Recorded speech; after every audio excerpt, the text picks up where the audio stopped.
Hello, and thank you for tuning in to what is our fourth episode in season 3 of Raising the Roof. I'm Nick Atkin, and you're listening to the podcast that brings together business leaders and industry experts to unpick the hot topics in both housing and also beyond. Today, I have to say, I'm absolutely thrilled to be joined by Advita Patel. She's the founder of Comms Rebel, and who doesn't love a rebel?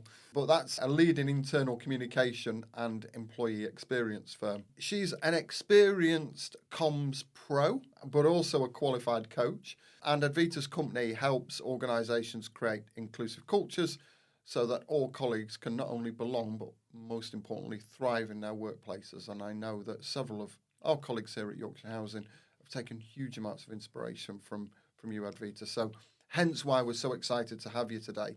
But you're a busy person because as well as being the founder of Comms Rebel, you've also been the co-founder of A Leader Like Me, which is a global communication consultancy company. Not national, not regional, but global. Love it. Plus, you are also the co-host of not one but two podcasts. So you're no stranger to where we are today in this humble little recording studio of Yorkshire Housing. So you're here today to help us solve housing's diversity problem and give us some tips and tricks. So most importantly, thank you, Advita, for joining us today and welcome. Thanks, Nick. I'm excited to be here. That question there, solving the diversity crisis in housing, I was like, oh, goodness, what a question to start off with. And we've just got 35 minutes to I do know, it. we So can no do it. pressure We whatsoever. can do it. It's fine. So let me kick things off. You've seen it, done it, got the T-shirt. And I suppose, people listening might be sort of saying, well, what does an inclusive workplace look like? And what does it feel like? What are colleagues doing? What are colleagues saying? So when you go into an organisation, can you tell what sort of organisation that is and what are the signs? Yeah, great question. And I always talk about green flags. So what are those green flags that you're seeing in an organisation when you walk in? And for me, it's always about how people feel in terms of their body language. So we often talk about, so obviously I'm a communications consultant, so we talk about words a lot of the time, but it's also really important to look at how people are behaving in terms of their body language. Are they chatting openly in open spaces like this beautiful space that the Yorkshire Housing folks are in today? You can tell straight away that it's a collaborative, collective space, even with a few people milling about. So that's a green flag. Like, are people talking? Are they conversing? Are they having conversations with each other and moving around? That's a very easy tactical symptom to look out for. The other green flag is when I'm sitting and observing meetings, which I often go and do when I'm doing a review of inclusive cultures, how often are colleagues challenging their leaders with questions or curiosity or just general interest? And if I'm sat in a room and there's 10, 15 people around a table and it's deathly silence and the leader's talking, not getting anything back, that's a symptom. Right. And for me, that's a key. Like, why are people not raising the hand? Why are they not speaking? Why are they not conversing? What's going on? And that's often, again, if the room is vibrant and people are chatting again and being innovative and being open or even asking uncomfortable questions. Asking uncomfortable questions demonstrates psychological safety.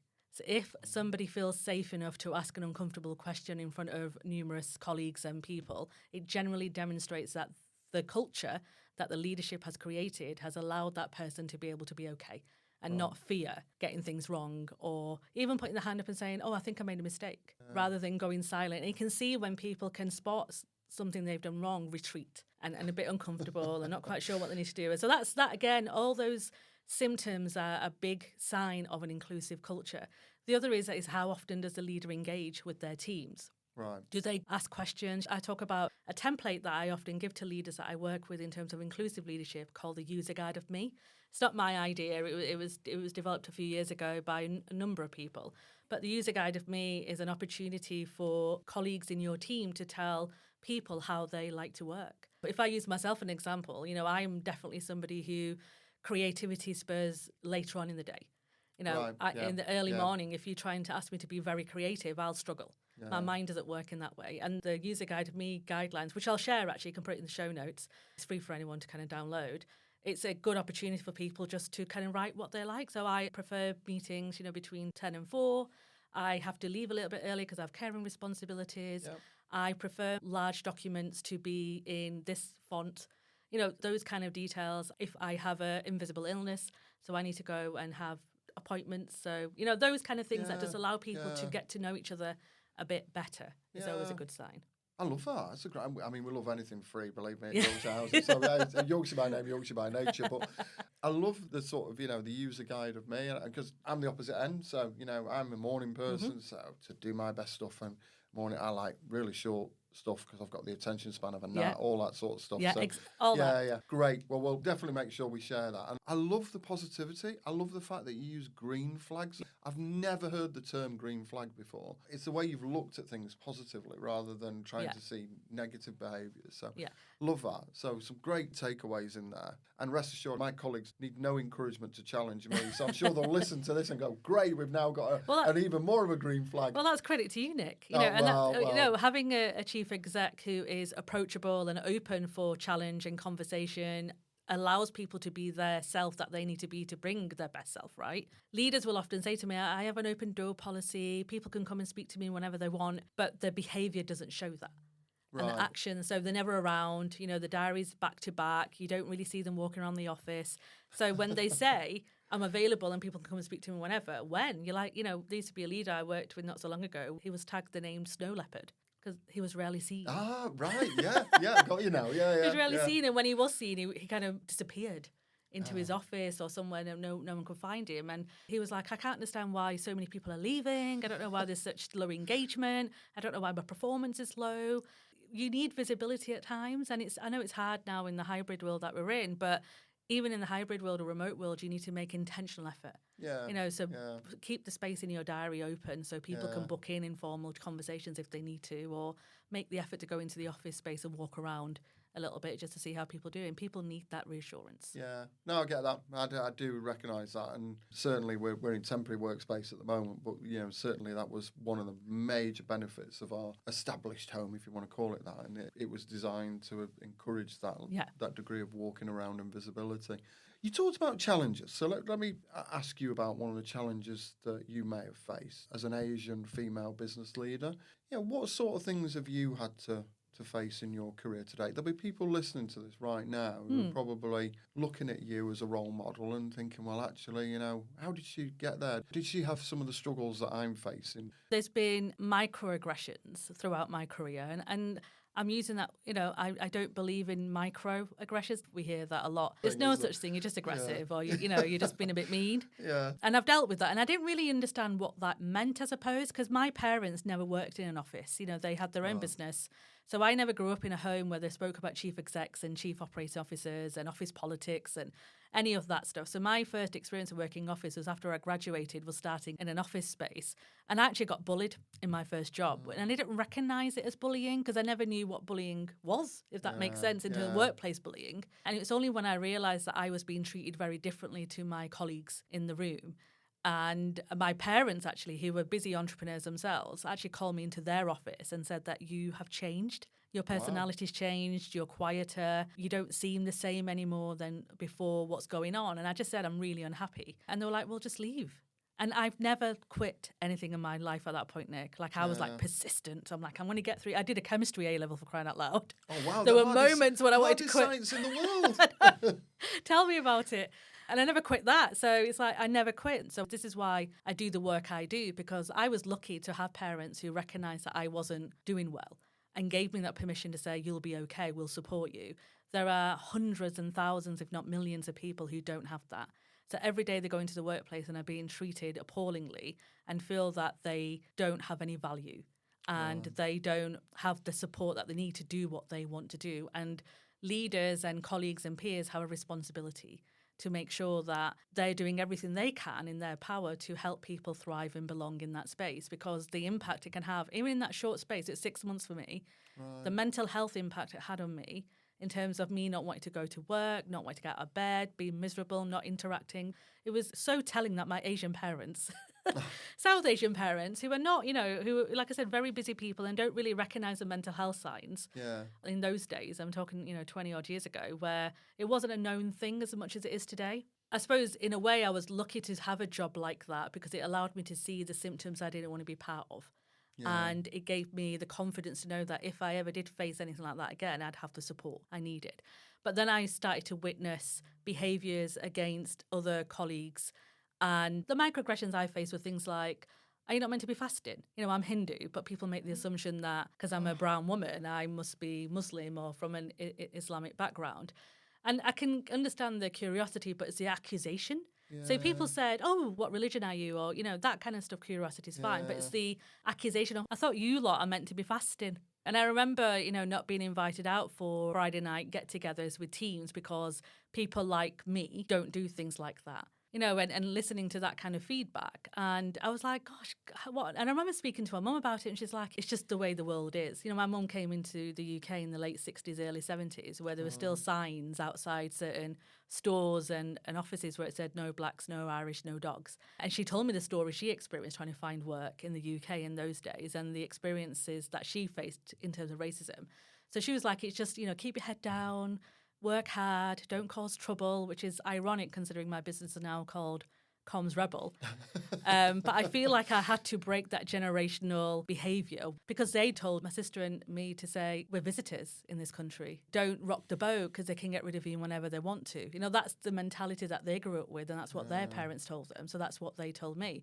So I always kind of treaded on a very careful line in the workplace where I kept my head down. And South Asian women and East Asian women are known as a model minority. So we're known as being a bit submissive generally, or people expect us to be a bit submissive, generally educated and generally just crack on and do their work and work hard, which is unfortunate really because it means a lot of women don't get an opportunity to be who they need to be because people have made assumptions because of the biases. So I faced all of that model minority thing.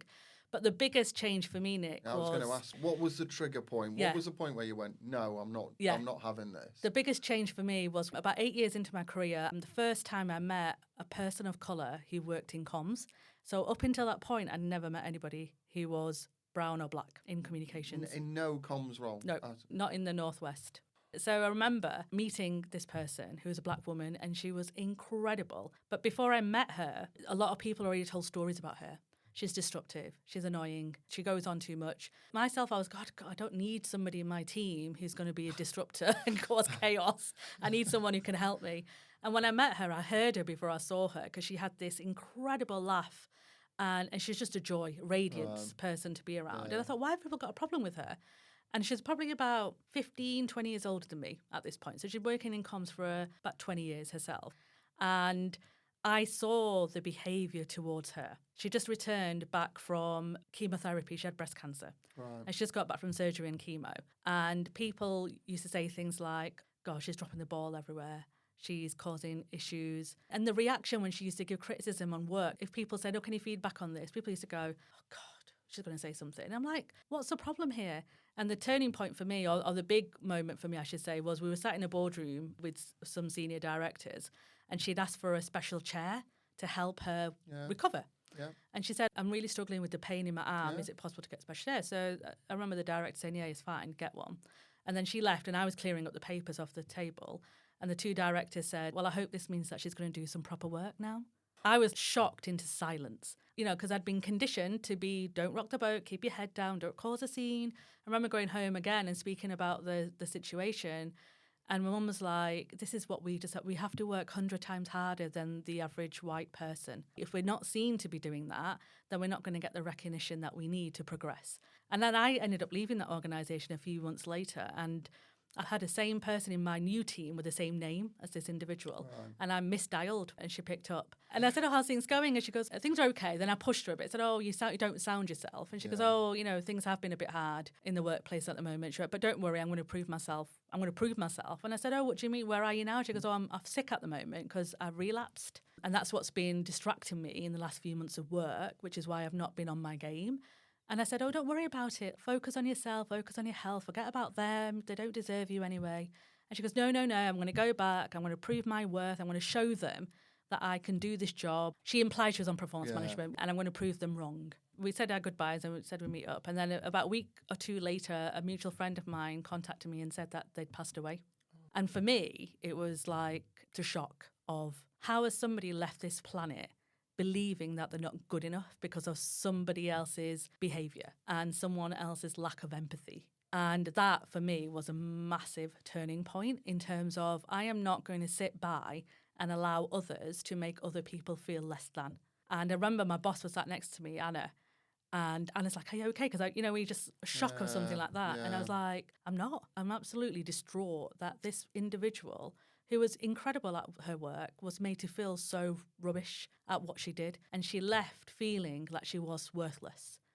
And I don't know what her last thoughts were, but I know definitely the last conversation I had with her, probably 10 days, 2 weeks, was all about work.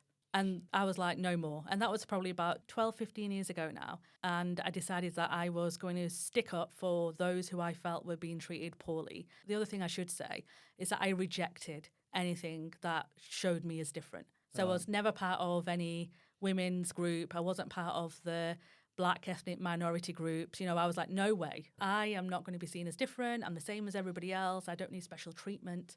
All of that stuff went through my head. And I remember my friends going, "But you deserve to be part of the community." And, I'm like, no, I'm not going to be different.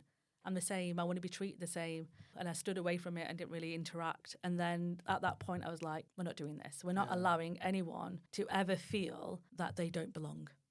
And we all have a responsibility to make sure that we do what we can do to make sure that people feel included in the conversations that we're having, especially in the workplace where we spend so much of our time with people and colleagues, and the responsibilities that we have to improve lives, right? Exactly what Yorkshire Housing does. Yeah.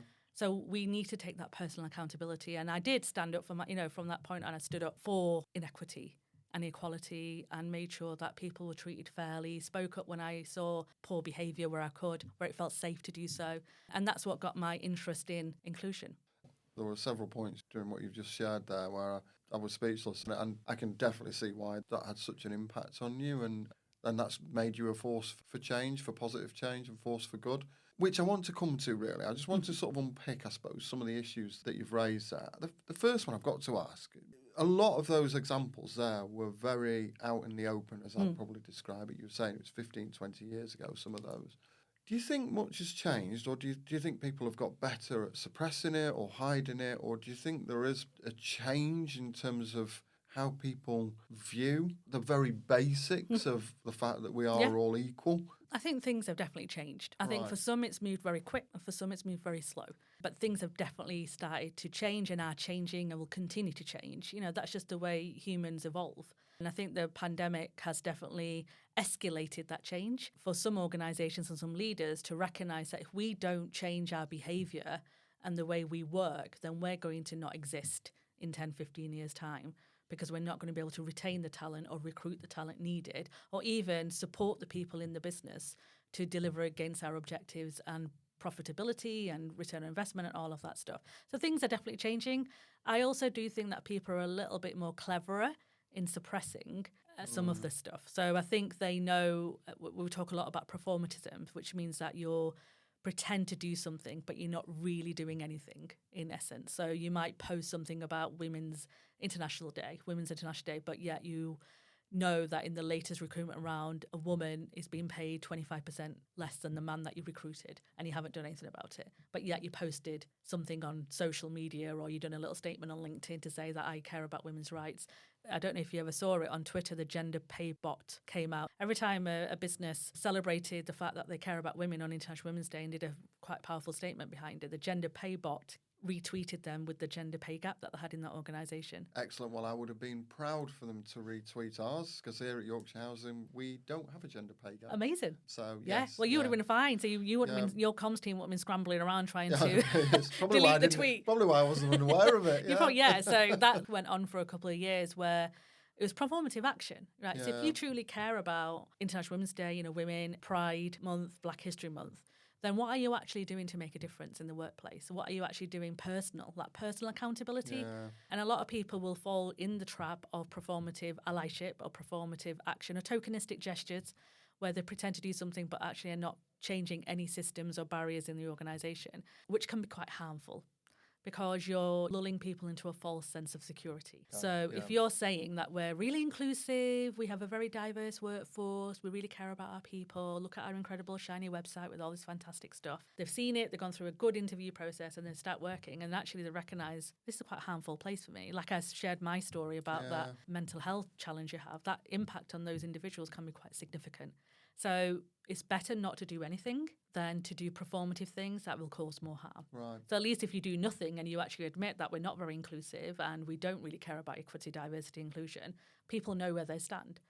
People know then that I'm not going to go and work in that place then. Whereas when you do all the kind of veneer and you haven't actually sorted out the challenges in the business and you haven't addressed toxic leadership, unintentionally or intentionally, you're harming people. So it's really important to recognise the role that you play as a leader or as a colleague in the organisation, and how do you make sure that you take that accountability to call out poor behaviour so you're not causing unintentional or intentional harm to others.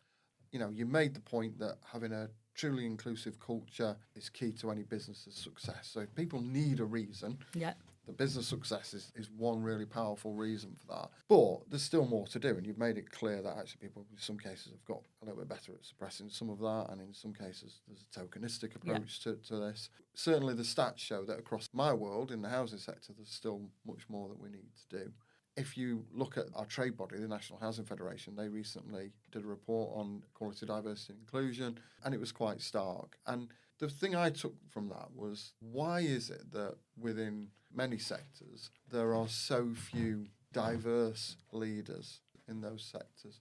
What's your take on that? What are the barriers? What's going on now? Why is that still happening in 2024? There's a multitude of different things I think that's happening. First is that when you're surrounded by people who are similar to you in terms of education, demographic, all of that kind of stuff, you don't really see the problem. You think, oh, we're trying our best. You know, we put the adverts out in different places. It's fine.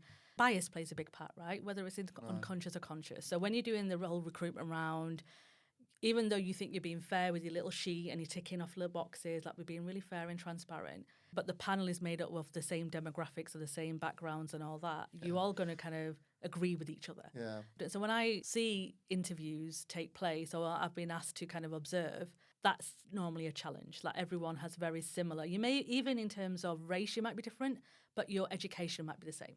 I talk a lot about representation diversity, which is important, but also thought. Diversity of thought, which often gets a bit of a bad rep, but it's really important that we talk about that cognitive diversity. Like we need people who think differently, who have different educational backgrounds, different socioeconomic backgrounds, even in terms of where they live, what their life experiences, the lived experiences. It's really important if you want a thriving culture. That's a challenge. So you don't recognise the issues you've got around that table or the recruitment thing itself. The other challenge is that when you don't see leaders like you as somebody from a marginalised community, you feel like you automatically think you don't belong. So when I used to work in organisations, I did go onto the leadership page about us, you know, who's in the leadership team, just to see if there would be any scope for me to progress.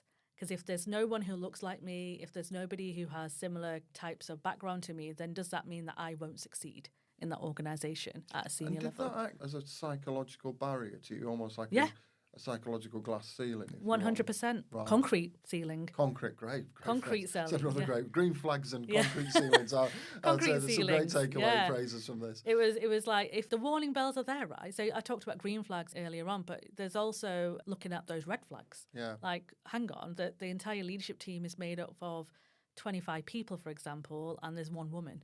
Yeah. Or no woman of colour on there, or there's no representation of age or anything like that. You know, if I'm looking at websites just to kind of see if I want to buy from them, we've got social responsibility, right? Absolutely. And I'm a big fan of supporting organisations and small businesses that are diverse. It plays to my value. When I look at that, that plays a big part in the decisions that I make. And that's what people are doing. So if you think about the new generation coming into the workplace, they are more vocal, I would say, in what they want and what they need. They definitely don't beat around the bush, I don't think, in terms of the wants. They're more diverse than my generation and the generation before that. And it's only going to get more and more diverse as we get smaller as a world, as people start connecting. And that is a sign, really, in terms of, I don't see anyone like me. So if I don't see anyone like me, then how am I going to succeed? Which is where a leader like me came from. So Priya and I created the Leader Like Me because we recognised, you know, both of us had been in house careers for 18 years. I got to a certain point and then a concrete ceiling hit. It doesn't help that we work in an industry that's predominantly white as well, to be fair. And it doesn't help that our industry, communications, is not often seen as a valuable contributor to the C-suite. You know, we often go through HR potentially. So the level is often a bit lower So you never really progress. And especially internal communication, which is what my specialism is in. It's external. PR is seen as quite, a vibrant topic that you need to have reputation. But internal comms is seen as an add-on often. It's changing. I think people are starting to recognise the value of it, especially since the pandemic. We had a lot of barriers that go against us in that space. So when you look at recruitment, I always say to organisations, what's your big why? Why do you want such a representative workforce? And once you get that, you help teach and educate your recruiting managers in terms of their why. If you don't have that, then do you need to involve the colleague population to do the interviews as well? There's a Rooney Rule. I don't know if you've heard of the Rooney Rule. No. It's from an NFL team, Pittsburgh. I think it's Dan Rooney. There was a big thing in the NFL where there weren't any black or brown coaches hired. And if they were being hired, they were the first to be fired when things went wrong, when the proof showed that they were actually more successful than the white coaches. So the Rooney Rule was that anyone who applies who's marginalised and they hit the criteria are automatically put forward. It's not perfect. Of course it isn't perfect, but it's a starting point. And it's looking at your recruitment policy and thinking, where are we advertising these jobs? Are we looking in the right places for the people that we want to recruit? Are we talking to the communities that we're serving in terms of what's missing for them? Are we talking to our colleague population? Because what you find is that the colleague population is generally fairly diverse, representative anyway of the communities that we serve.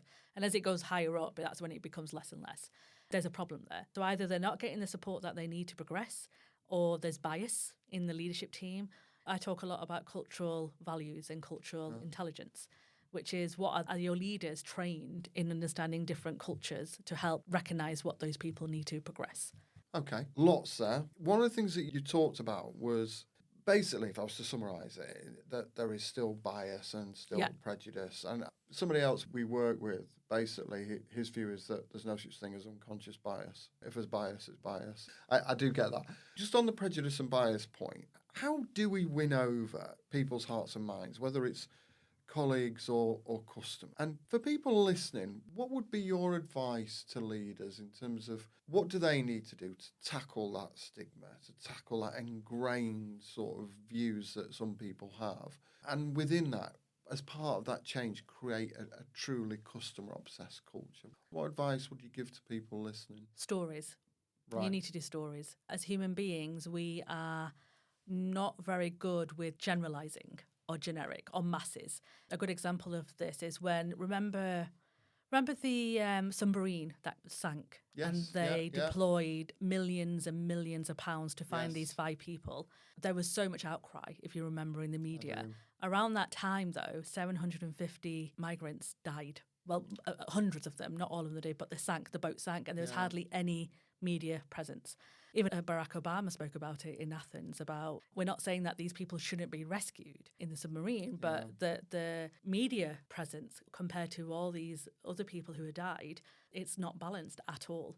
And it's because, if you look at the research and the science, is that because human beings are not conditioned to have that empathy on masses. We care about the individuals. We care about those individual stories, which is why charities will always talk about that one person or that story that, to kind of pull up the heartstrings. We're desensitized to masses.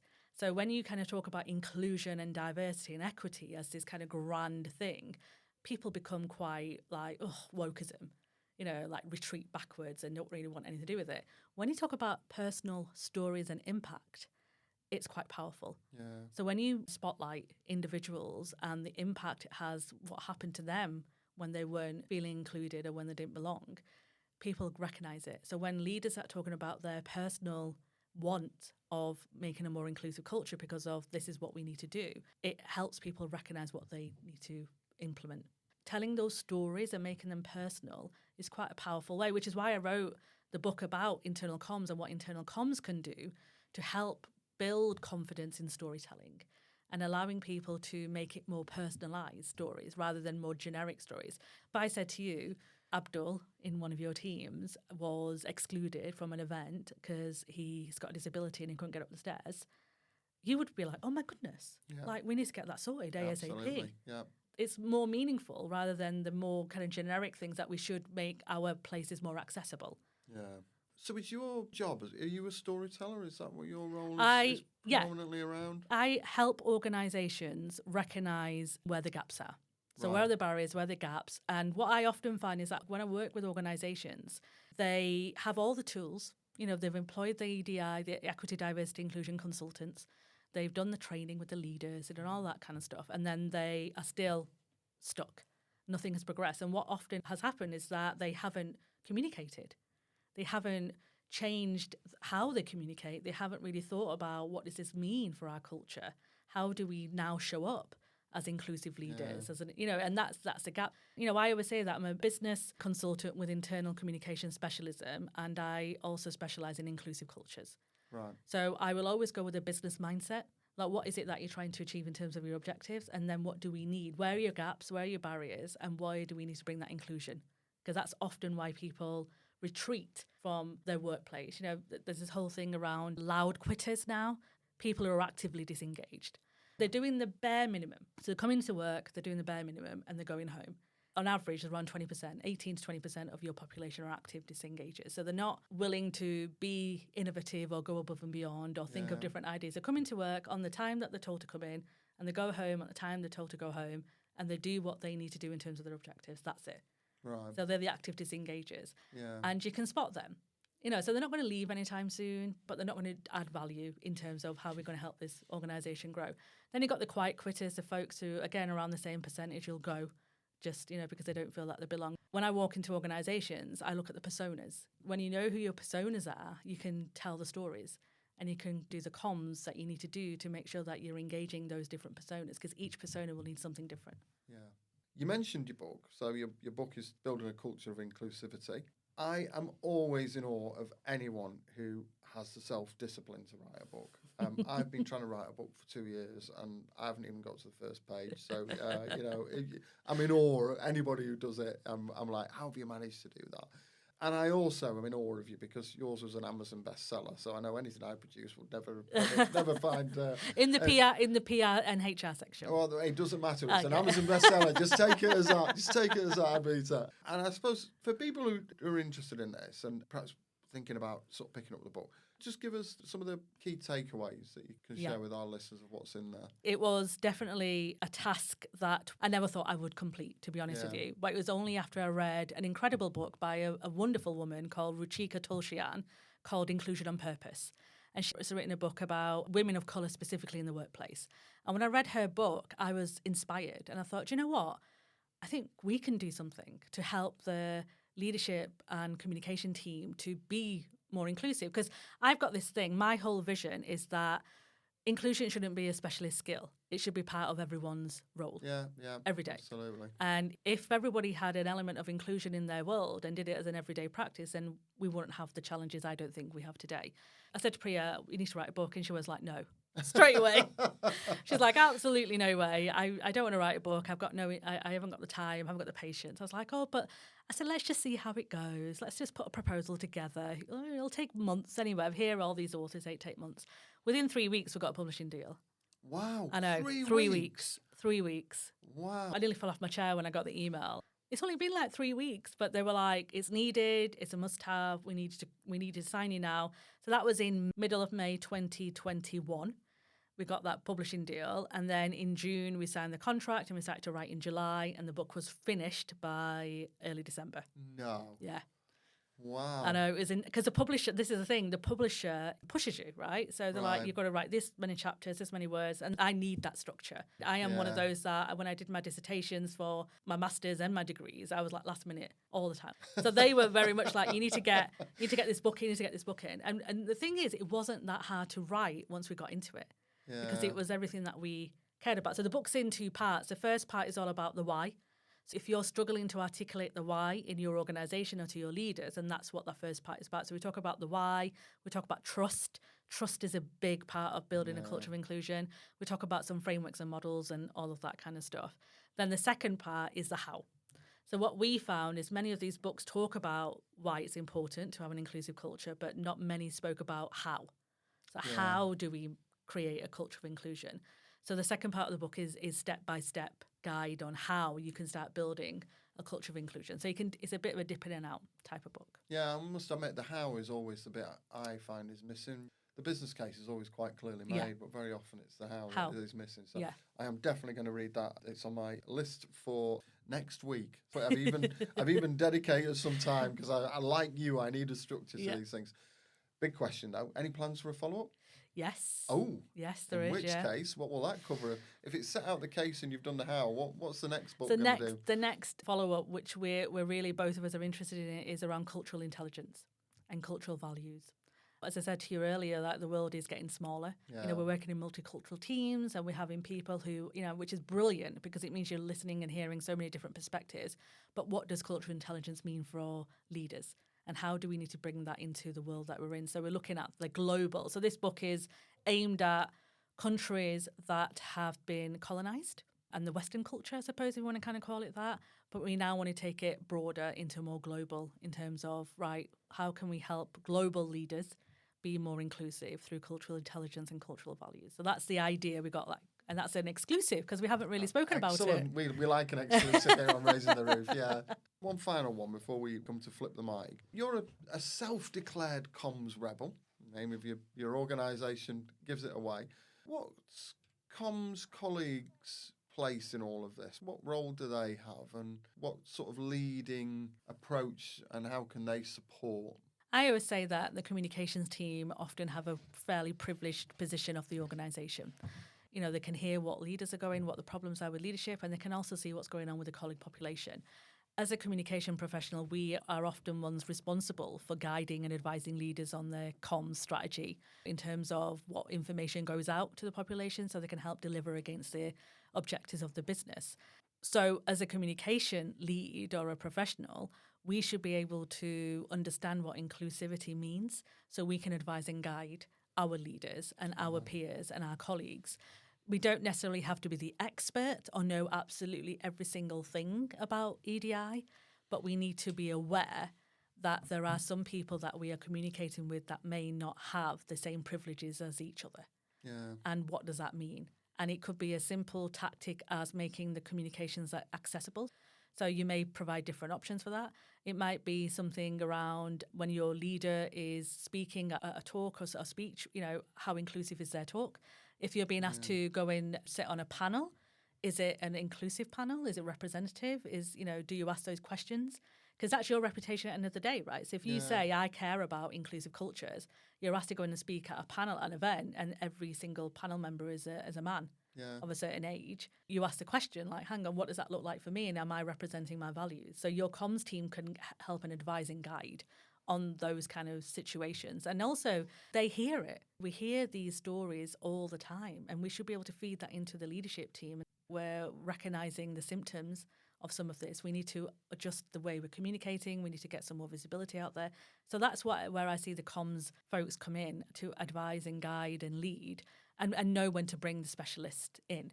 So a comms person should be able to identify that. Almost like a thermometer taking the temperature of the organisation. Like a trusted advisor. I always kind of say, we need to be a bit like the legal team, right? So it's really hard for a comms person because we do care about a lot of things, but you almost have to remove yourself from the emotion of it and look at it practically and think, right, what do we need to do here? Yeah. And sometimes our activism side can get us a bit carried away, which is why I called the business Rebel, because we do have to be different. And we do have to go against status quo sometimes, and we do have to challenge. So Rebel is positive disruption. I like the tag that Rebel's positive disruptor. Disruptor. I got a lot of intake of breath, right, when I said I was going to call my business Comms Rebel. And it was because the chief exec I was being mentored by basically shamed me with my name because I was going to call myself Advita Communications.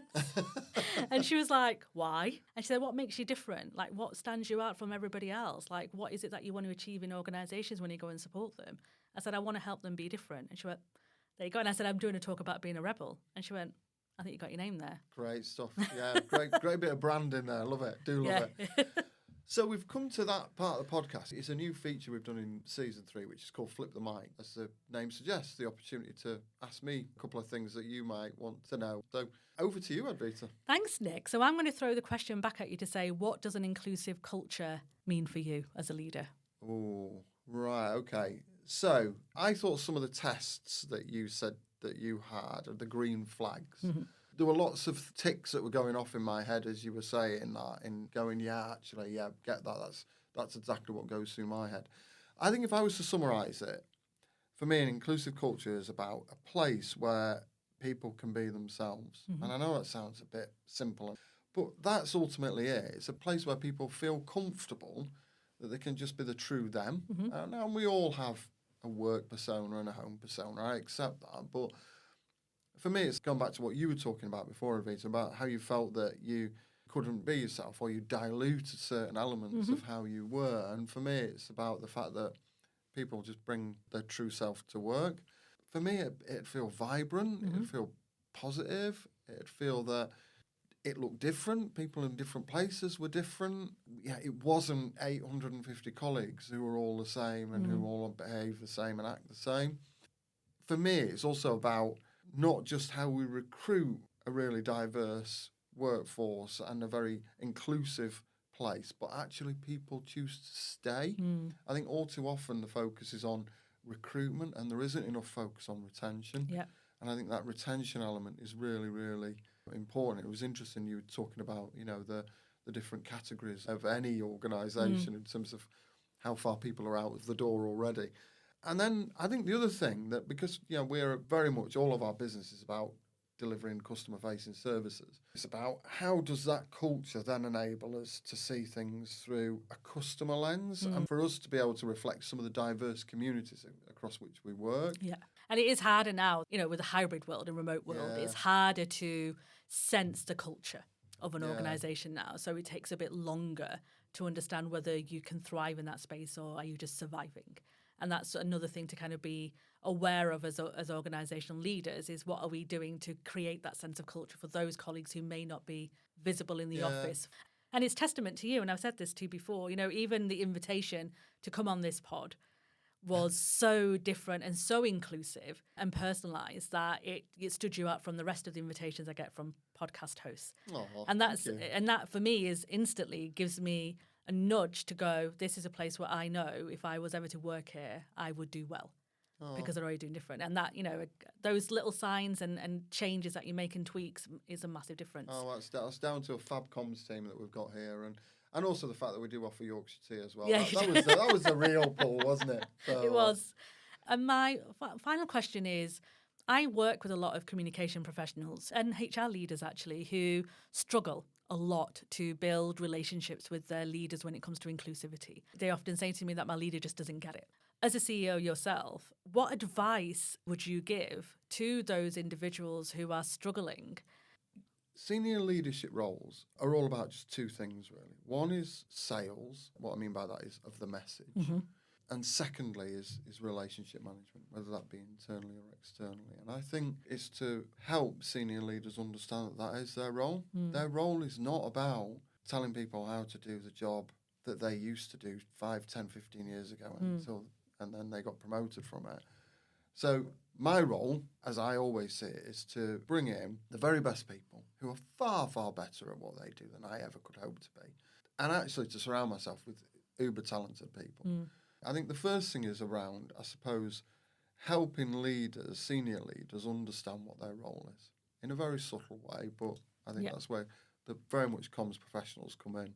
Because our job is to showcase the business and to use that to gain competitive advantage. Now, in our world, I talk about competitive advantage being that it enables us to open doors, to speak to decision makers, so that we're not just reacting to changes, but we're actually helping shape those changes as they come through. But more importantly than that, the other element of competitive advantage is getting top talent to join and then stay. And I think the comment that you made before around, for example, is our senior leadership team page on our website, are we reflecting the communities in which we work, but also are we reflecting, the community of the world and our people viewing that and seeing Yorkshire Housing as a place with a concrete ceiling, or are they viewing it as somewhere where they can grow and thrive? It is one of the reasons why we do, for example, this podcast, Raising the Roof, is to help us get that sort of competitive advantage and to actually say to people and to the wider world, look, come and join us. This is an organisation that isn't just a one-trick pony talking about housing all the time, but actually interested in what's going on across the wider world. So my view is always be an enabler, not a disabler. Yeah. So don't say no. Don't say you shouldn't be doing that. Don't say it's about actually just taking those senior leaders gently on a journey of discovery and getting them to where you need them to be. Nice. And then finally, what I would say, if they still don't get it, and you're working for an organisation that's got senior leaders that don't understand or get why equality, diversity and inclusion is so important, my advice would be leave. Because good organisations are always on the lookout for really talented people. And one of my colleagues said to me something last year, and it really stuck with me. And she sort of said, there are no bars on the windows and no locks on the doors. So I would say to people, if you work for an organisation where senior leaders don't understand the importance of equality, diversity and inclusion, move. Yeah. Find your happiness somewhere where actually that will be valued. Love that. Somebody once said to me, you're not a tree. You I can want to move. use that one. That's even like, better. I like that, yeah. You're not a tree. That's Yeah. much punchier than mine. You can tell you work in comms and I don't. You're much better at all this stuff than I am. So, time's against us. So, a couple of quick fire questions for you if I can. Okay. So, during your career, and I was looking through everything you've done and also the fact that, you know, what you've got planned in the future. What's the one moment when you thought, yes, I've made it. I've finally got to where I wanted to be in life? The book.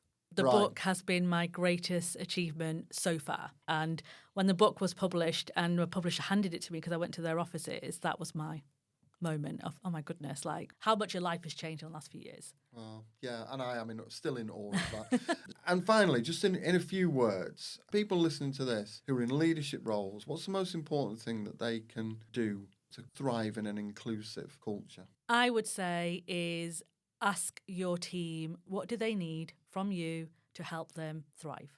Excellent. There's your key takeaway. Unfortunately, it is now time to close the door on this episode of the podcast. I want to say a massive thank you to you, Advita, for sharing your story and your huge amount of insight. And so, just one final ask from me. I hope you will join me for another episode of Raising the Roof. To do so, please remember you need to hit the subscribe button from wherever you get your podcasts. Thanks for listening.